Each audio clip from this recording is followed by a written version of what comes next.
I think what Interesting. I think what I'd like to do is just go through what I've done on GitHub for this. So I'm going to share something with you. And here we go. Let's see if this works. So you should be seeing a GitHub issue. Yeah. Yeah. And this is the issue that VTech put forward. And he sent it to Tech Live and copied it to here.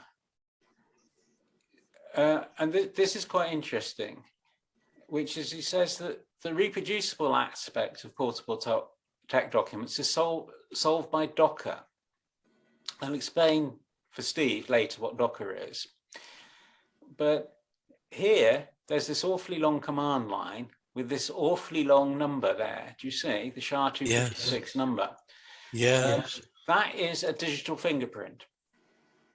So you've got some large amount of data that in fact is occupying about 2 gigabytes, and the computer checks them from it, and it's enormously expensive, by which I mean $1 million of computation or more, to forge that checksum. So that thing specifies exactly the 2 gigabytes of data you want. And the Docker store keeps that 2 gigabyte image just in case somebody wants to use it, or at least we hope it does. So Docker is, if I said it's a lightweight virtual machine, that might work. So a virtual machine is a computer running inside a computer. So you can have a big computer that contains in it lots of small computers. And a virtual machine, that's a virtual machine. And Docker is something even more lightweight. So these things are quite quick to start and finish. You know that it takes Windows half an hour to do updates and so forth. Well, a virtual machine, if it's not big, can be fired up and do its work and be cleaned away in a minute or two. So that's quite affordable in today's world. And because it's a virtual machine with everything well specified, you should always get the same outputs. And that's one of the things that we do want to do. And it is so nice when you're dealing with software that a lot of software problems turn out to be different configurations or some other difference in the client's machine and your machine. So if there's a problem, the first task is to accurately reproduce the problem. And reproducibility means that not only successful outcomes are reproduced, but also bugs and problems. So that's what VTech is using at present. And even though it's not as big and heavy as Tech Live, it's still fairly big because it's 2 gigabytes. And what I'm hoping is that we can do something for accessible documents that is, oh, I don't know, 100 megabytes, that sort of size. So that's what we've got there. He mentions a Perl tool called Perl MK tool, which has some overlap with what I'm intending to do with portable tech documents. In particular, it lists all the input files it knows about, and it associates a secure hash to them, just as we had a secure hash here. SHA stands for secure hash. And that means that you can be sure that you've got the same inputs. So that's what VTech did. And today I created 4 issues. You can see 3 of them here. I'll just go through them fairly quickly here. So strace is a Linux command that tracks every time you open a file, write to a file, close a file, and do anything else like that. And that allows you to get a list of all the files that are used when you do a process, when you typeset tech or run an accessibility check or anything else like that. And that's clearly essential if you're going to reproduce the environment. You've probably had the experience of going on holiday and coming back from holiday and finding that you've carried things with you that you never used. The usual advice is twice as much money and half as many clothes. So you can do the same thing can happen when you pack things up for Docker, is you put in lots of files because you don't know what you really need. And in fact, if you only had the ones you really need, you get something a lot smaller and more manageable. So that's the first thing, is just the files needed. The second thing is to remove all the stuff that should be coming from TechLive from the Docker image. So that makes the Docker image much, much smaller. If you rely on a Docker image, you're relying on somebody storing that Docker image. Now, the great thing about printing is that, with a few exceptions, all copies of a printed book are identical. And so you don't have to go for one particular copy in one particular library. You can just go to any library that's got a copy of the book.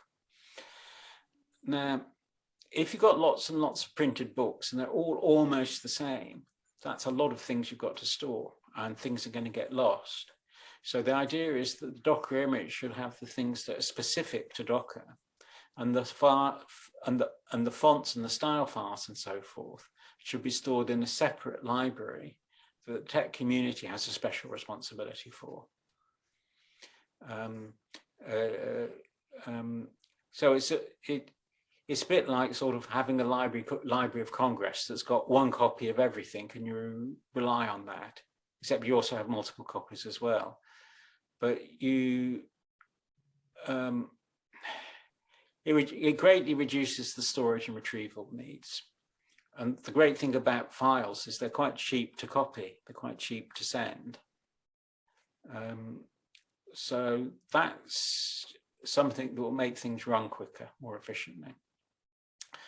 And then the LaTeX MK person, who is in fact a theoretical physicist in the United States who developed this for his own use, has a considerable overlap with the idea of portable tech documents. So we should explore that and see if we can't get some sort of collaboration and benefit from that overlap. So those are the three issues that I wrote simply on the basis of what VTech had put forward.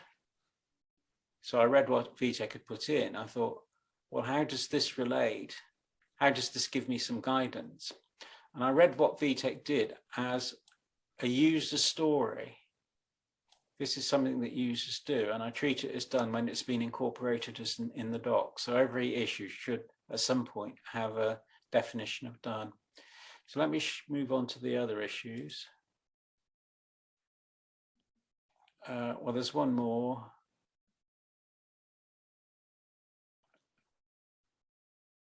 Yeah, this is very brief. Create a prospective or plan for 2022. And the definition of done is the project has a website and the prospectus or plan is on the website. So that's a bit of a to-do list. For the benefit of Steve, you don't need to know any Git or any technology to contribute an issue and to contribute to the discussion of an issue. All you need is an account on GitHub. You don't need to be a Git user. Because I'm logged in,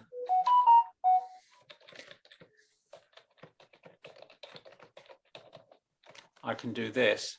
And when I click that green button, that will add a comment to the issue. Oh, okay. Okay. And that's because I'm logged in. Somewhere I'm logged in. Right. If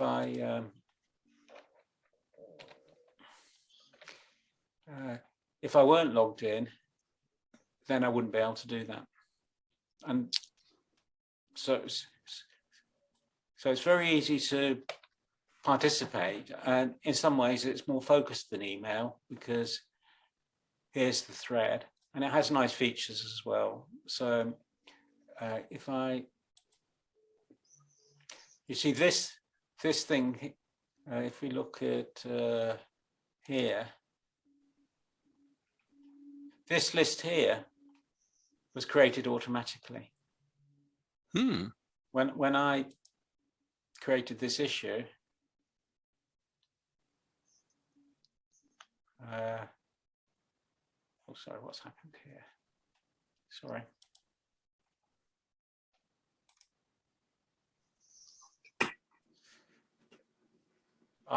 Sorry. It's doing things I don't want to do.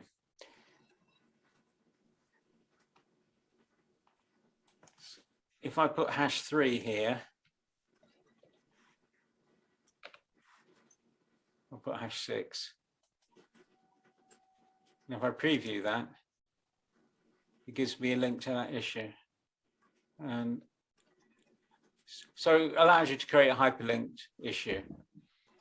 I think I'm getting off topic here, but what we have here is something that all the tech people love to use, or most of them love to use, and it's a good way of organizing information and so forth. Thank you. Yeah,